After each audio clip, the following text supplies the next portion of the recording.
नमस्कार, आप देख रहे हैं वन उत्तराखंड में हूं आपके साथ ऋषभ पांडे। बुलेटिन की शुरुआत करेंगे इस वक्त के हेडलाइंस के साथ।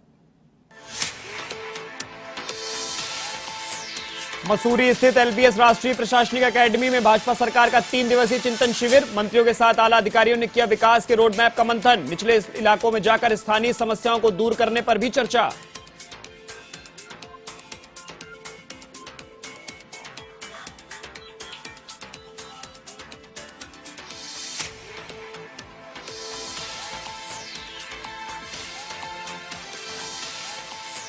मुख्यमंत्री पुष्कर सिंह धामी और सीएस समेत कई वरिष्ठ अधिकारियों ने किया योग। एकेडमी परिसर में मॉर्निंग वॉक। तो आईटीबीपी के जवानों से की मुलाकात। रास्ते में लोगों का अभिवादन किया।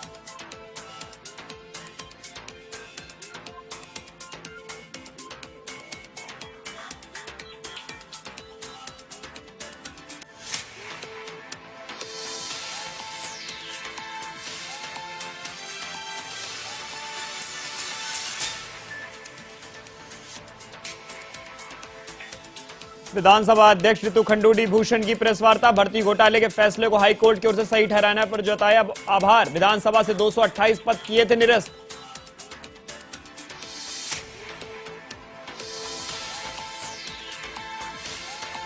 देहरादून ऋषिकेश में आयकर विभाग की बड़ी कार्रवाई। दर्जनों निवेशकों और उद्योगपतियों के ठिकानों पर मारे छापे। कार्रवाई से उड़ी उद्योगपतियों की नींद।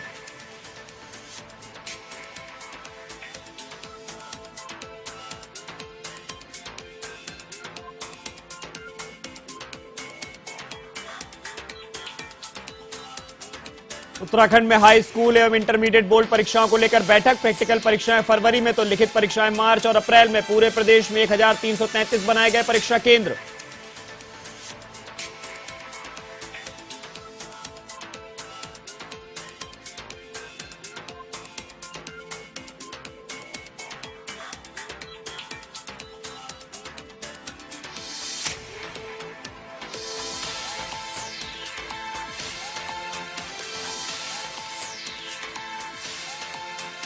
अब खबरें विस्तार से। उत्तराखंड के मसूरी स्थित लाल बहादुर शास्त्री राष्ट्रीय प्रशासनिक अकादमी में भाजपा सरकार के 3 दिवसीय चिंतन शिविर का समापन हुआ। इसमें प्रदेश के सभी मंत्रियों के साथ ही आला अधिकारी मौजूद रहे। कार्यक्रम में मुख्यमंत्री पुष्कर सिंह धामी ने सभी मंत्रियों और अधिकारियों को दूरस्थ क्षेत्रों में प्रवास और वहां की समस्याओं के निस्तारण के लिए निर्देशित किया। इस मौके पर मुख्यमंत्री पुष्कर सिंह धामी ने उत्तराखंड के विकास के लिए रोडमैप तैयार करने की बात कही। मुख्यमंत्री ने कहा कि इस चिंतन शिविर से एक अमृत निकला है जो राज्य की दिशा और दशा को तय करेगा।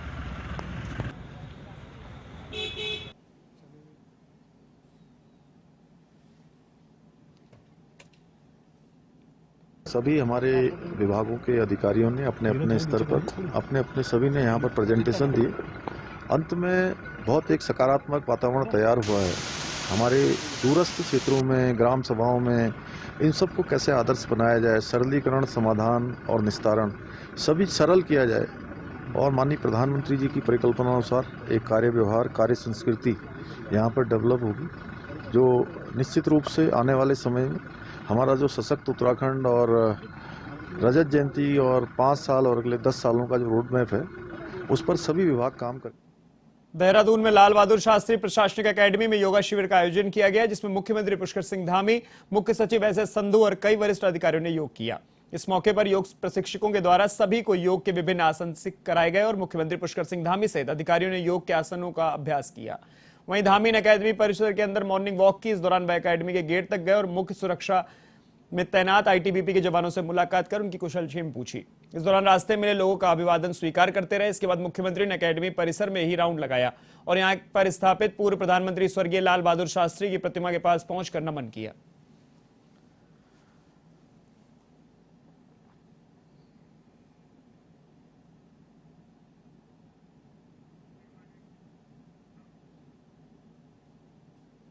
विधानसभा भर्ती घोटाले के बाद विधानसभा अध्यक्ष ऋतु खंडूड़ी भूषण ने एसआईटी गठन कर विधानसभा में 228 पद निरस्त किए थे, जिसके बाद नौकरी से निकाले गए लोगों ने नैनीताल हाईकोर्ट जाने का फैसला किया। जब हाईकोर्ट के संज्ञान में यह मामला आया तो न्यायालय ने इन सभी 228 पदों पर एक बार फिर से नियुक्ति देने का फैसला सुनाया, जिसके बाद विधानसभा अध्यक्ष ऋतु खंडूड़ी भूषण ने सिंगल बेंच से हटकर इस मामले को डबल बेंच कोर्ट में ले जाने का फैसला किया, जहां विधानसभा अध्यक्ष के पहले फैसले को हाईकोर्ट ने सही ठहराया है।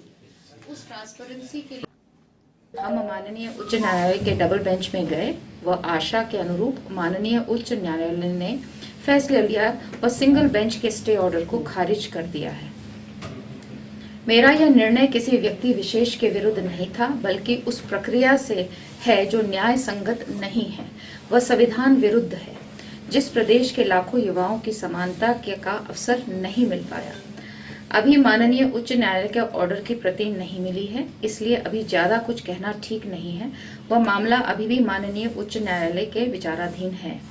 मैं प्रदेशवासियों को भरोसा दिलाना चाहती हूं कि विश्वास रखें, सत्य परेशान हो सकता है लेकिन पराजित कभी नहीं हो सकता। इधर अल्मोड़ा के विकास भवन में उत्तराखंड शासन की ओर से गठित समान नागरिक संहिता के सदस्यों की अध्यक्षता में अहम बैठक हुई। इस समान नागरिकता संहिता एक्ट सदस्यों ने संहिता का परीक्षण करने और उसके क्रियान्वयन पर मंथन किया। इसमें कई समुदाय, जनप्रतिनिधियों, महिलाओं और आम जनमानस से वार्ता, चर्चा और विचार विमर्श पर जोर दिया गया। इससे उस एक्ट में शामिल किया जा सके। पूर्व आईएएस शत्रुघ्न ने सभी समुदाय, जनप्रतिनिधियों और लोगों के सुझाव लिए और बताया कि उस समिति उनका अध्ययन कर उत्तराखंड शासन को रिपोर्ट देगी।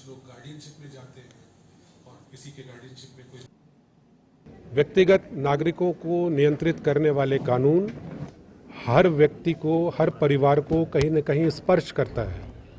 इसलिए समिति ने यह निर्णय लिया है कि प्रदेश के हर कोने में जाकर लोगों के विचार आमंत्रित किए जाएं। इसी कड़ी में समिति के सदस्य अल्मोड़ा में आए हुए हैं।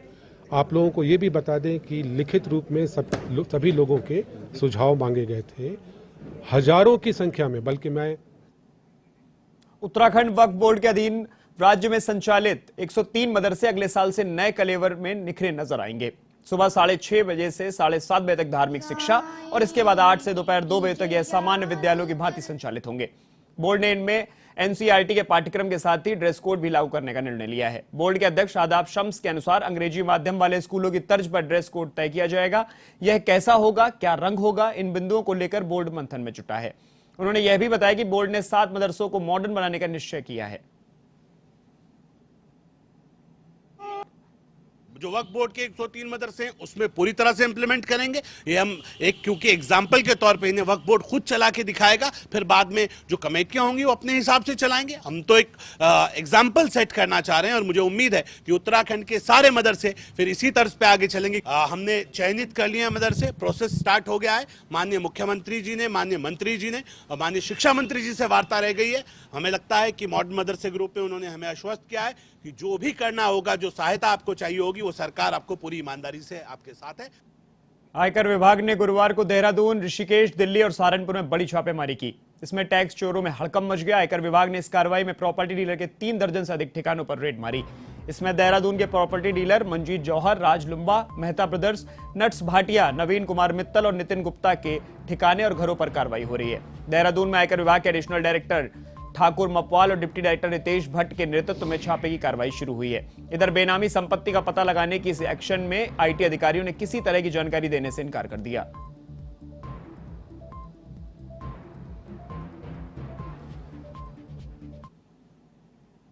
उत्तराखंड सेवा दल की नवनियुक्त प्रदेश अध्यक्ष हेमा पुरोहित ने पदभार ग्रहण किया। इस मौके पर प्रदेश अध्यक्ष करण माहरा और पूर्व प्रदेश अध्यक्ष प्रीतम सिंह समेत कई नेता और सैकड़ों कार्यकर्ता मौजूद रहे।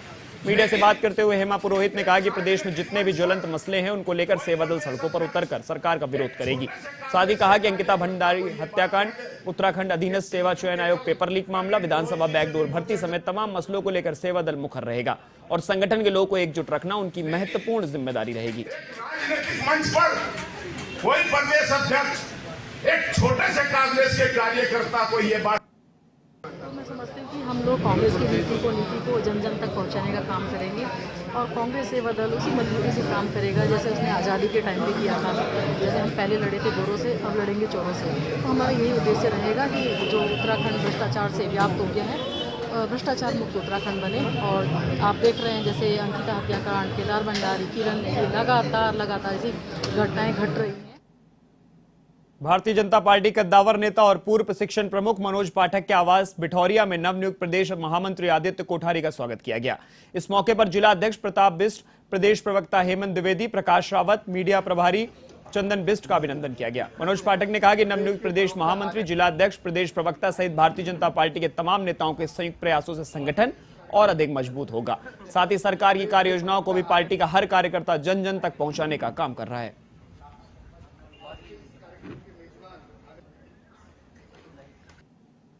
आज मेरे आवास पर्णिका बिठोरिया में प्रदेश के यशस्वी महामंत्री श्रीमान आदित्य कोठारी जी, नैनीताल जिले के जिलाध्यक्ष श्रीमान प्रताप जी, प्रदेश के प्रवक्ता प्रकाश जी, हेमंत जी और मीडिया के प्रभारी श्रीमान चंदन जी सहित हमारे जिले पंचायत की सम्मानित अध्यक्षा श्रीमती बेला तोलिया जी, आनंद धर्मवाल जी, सबका आगमन हुआ और बिठोरिया क्षेत्र के लोगों को उनका स्वागत करने का एक अवसर मिला। देहरादून गांधी पार्क में करगी ग्रांट की मुस्लिम बस्ती के लोगों ने प्रशासन और भू माफियाओं के खिलाफ मोर्चा खोल दिया। इस दौरान कब्रिस्तान की जमीन पर कब्जा करने के मामले में लोगों ने विरोध प्रदर्शन किया। वहीं स्थानीय लोगों ने प्रशासन पर अनदेखी के आरोप लगाए।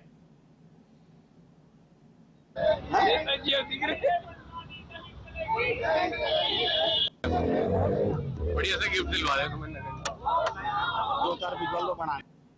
एनजीओ चलाती हूँ सर्वधर्म सद्भावना समिति के नाम से। जी पूरा प्रकरण है, क्या है और क्यों आप लोगों को सड़कों पर उतरना पड़ रहा है? सर, हमें प्रशासन ने परसों हम लोग गए थे सीओ के साहब के पास, तो वहाँ ये कहा गया था कि आप दो ही क्यों, मैं और इस्लाम साहब हम दोनों गए थे, तो उन्होंने हमें जांच के लिए पेपर देखने के लिए बुलाया गया था। तो उन्होंने ये कहा कि आप दो को ही क्यों दिक्कत है, तो इसलिए हमें सारी जनता को सड़कों पे उतरना। भारतीय जनता युवा मोर्चा लाल कुआं मंडल अध्यक्ष बॉबी सम्मल का अनिश्चितकालीन धरना प्रदर्शन 7वें दिन भी जारी रहा। इस दौरान उन्होंने पत्रकारों से वार्ता करते हुए कहा कि वह नगर पंचायत में बड़े पैमाने पर हो रहे भ्रष्टाचार के खुलासे की मांग के लिए धरने पर बैठे हैं और जब तक वित्तीय अनियमितताओं और भ्रष्टाचार का खुलासा नहीं हो जाता तब तक उनका धरना प्रदर्शन जारी रहेगा।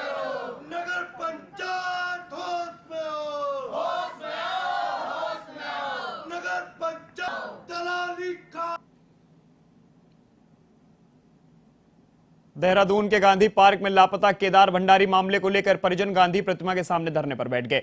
दरअसल उत्तरकाशी निवासी केदार भंडारी लंबे समय से लापता हैं। हालांकि पुलिस ने कस्टडी से भागकर केदार की नदी में कूदने की बात कही है। वहीं केदार भंडारी के अभी तक न मिलने से परिजनों में पुलिस प्रशासन के खिलाफ काफी आक्रोश व्याप्त है। इसी को लेकर लापता युवक के परिजनों से मिलने कांग्रेस प्रदेश अध्यक्ष करण माहरा मौके पर पहुंचे, जहां उन्होंने केदार के माता पिता को न्याय दिलाने का आश्वासन दिलाया।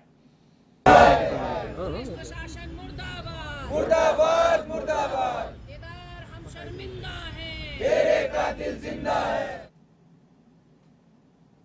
उत्तराखंड विद्यालय शिक्षा परिषद द्वारा संचालित हाई स्कूल और इंटरमीडिएट बोर्ड की परीक्षाओं को लेकर परिषद निदेशक आर.के. कुंवर की अध्यक्षता में बैठक हुई।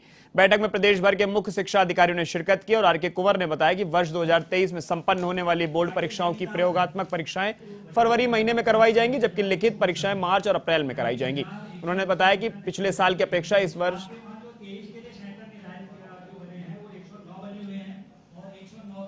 विद्यार्थियों की संख्या में वृद्धि हुई है, जो कि खुशी की बात है। उन्होंने कहा कि इस वर्ष 16,111 विद्यार्थी बढ़े हैं। साथ ही उन्होंने बताया कि इन परीक्षाओं को लेकर पूरे प्रदेश में 1,333 परीक्षा केंद्र बनाए गए हैं। टोटल 4,006 बच्चे हाई स्कूल में एग्जाम देंगे। आगे काशीपुर जनपद के विभिन्न थाना और चौकी क्षेत्रों से गुमशुदा मोबाइल फोनों की बरामदगी के लिए एसओजी टीम ने बड़ी सफलता हासिल कर ली है। करीब 22 लाख रुपए के 140 मोबाइल उत्तराखंड, उत्तर प्रदेश, दिल्ली और अन्य राज्यों से बरामद किए गए, जिनको एसएसपी द्वारा उनके वास्तविक मालिकों को सौंप दिया गया।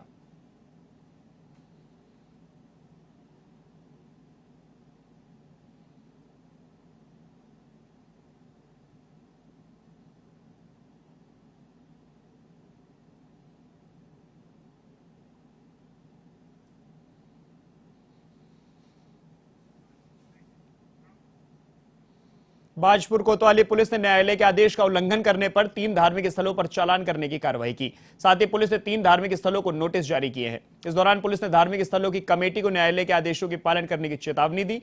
आपको बता दें कि न्यायालय द्वारा धार्मिक स्थलों पर बजने वाले लाउडस्पीकर पर प्रतिबंध लगाया हुआ है, लेकिन न्यायालय के आदेश जारी होने के बाद भी बाजपुर क्षेत्र में कुछ धार्मिक स्थलों पर आदेशों के पालन नहीं किया जा रहा है।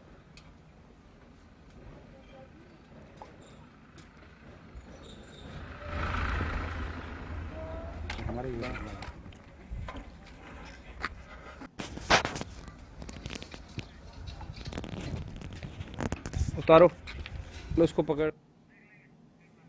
उत्तराखंड में कांग्रेस के पूर्व प्रदेश अध्यक्ष व चक्राता से विधायक प्रीतम सिंह समेत करीब 500 कांग्रेसियों के खिलाफ मुकदमा दर्ज किया गया है। बता दें कि कांग्रेसियों ने विधायक प्रीतम सिंह के नेतृत्व में सरकार के खिलाफ सोमवार को सचिवालय कूच किया था, जिसमें पुलिस की बैरिकेडिंग को कुछ कार्यकर्ता लांघने के लिए कामयाब हो गए और सचिवालय गेट तक पहुंच गए, जिसके बाद करीब 500 कांग्रेसियों पर केस दर्ज किया गया। ऐसे में कांग्रेस के प्रदेशाध्यक्ष करण माहरा ने राज्य सरकार पर निशाना साधते हुए तानाशाही बताया।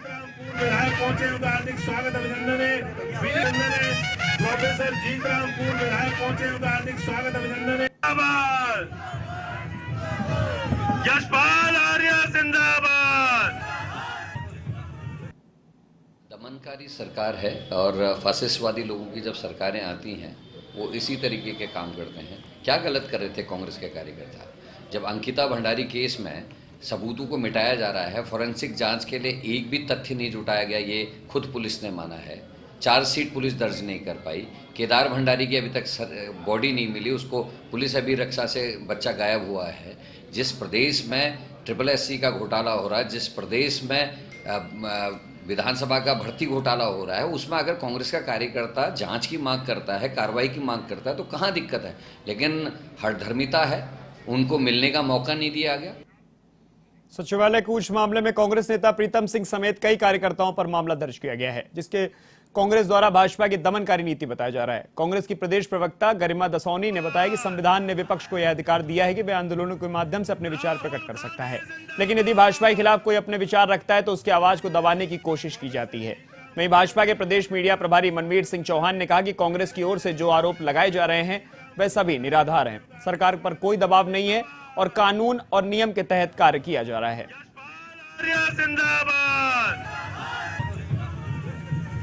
राहुल गांधी जिंदाबाद। प्रोफेसर जी, आपके खिलाफ जो भी सुर उठेगा या जो भी आवाज उठाएगा उसके खिलाफ आप मुकदमे कर दोगे। ये संविधान ने अधिकार दिया है विपक्ष को कि वो धरने प्रदर्शन करे, जुलूस करे, कैंडल मार्च करे, राज्यपाल महोदय के पास जाए, विधानसभा घेराव करे, सचिवालय घेराव करे। ये संवैधानिक अधिकार है हम लोगों का। ऐसे में आप कहीं ना कहीं अपने विरोध में उठने वाली हर आवाज को दबा देना चाहते हैं और तानाशाही रवैया अपना रहे हैं। इस पूरे प्रकरण की मैं निंदा करती हूं जिसमें आपने हमारे साथियों पर मुकदमा दर्ज किया। देखिए, कानून अपने ढंग से अपने आप काम करता है। एक जो व्यवस्था बनाई गई है वो व्यवस्था के तहत में काम किया जा रहा है और कांग्रेस के पास जब बोलने के लिए कुछ न हो तो हमेशा इसी सब को बोलते हैं कि उनको जो बोलने के लिए जो है रोका जा रहा है या उनको जो है कुचला जा रहा है, इस तरह से शब्द उनके रहते हैं। लेकिन हमारी सरकार के द्वारा किसी भी प्रकार का किसी भी कोई दबाव नहीं, लेकिन कानून के तहत जो प्रशासन काम कर रहा होगा। देहरादून स्मार्ट सिटी के कार्यों को लेकर सत्ताधारी पार्टी के विधायक खजान दास और देहरादून के मेयर सुनील उनियाल गामा ने कई बार सरकार पर सवाल खड़े किए हैं। हाल ही में पूर्व मुख्यमंत्री त्रिवेंद्र सिंह रावत ने भी मौजूदा सरकार के द्वारा स्मार्ट सिटी के बदले गए अधिकारियों को लेकर सरकार को कटघरे में खड़ा किया था। इस बुलेटिन में फिलहाल के लिए इतना ही। देश और दुनिया की तमाम खबरों के लिए आप देखते रहिए वन टीवी। नमस्कार।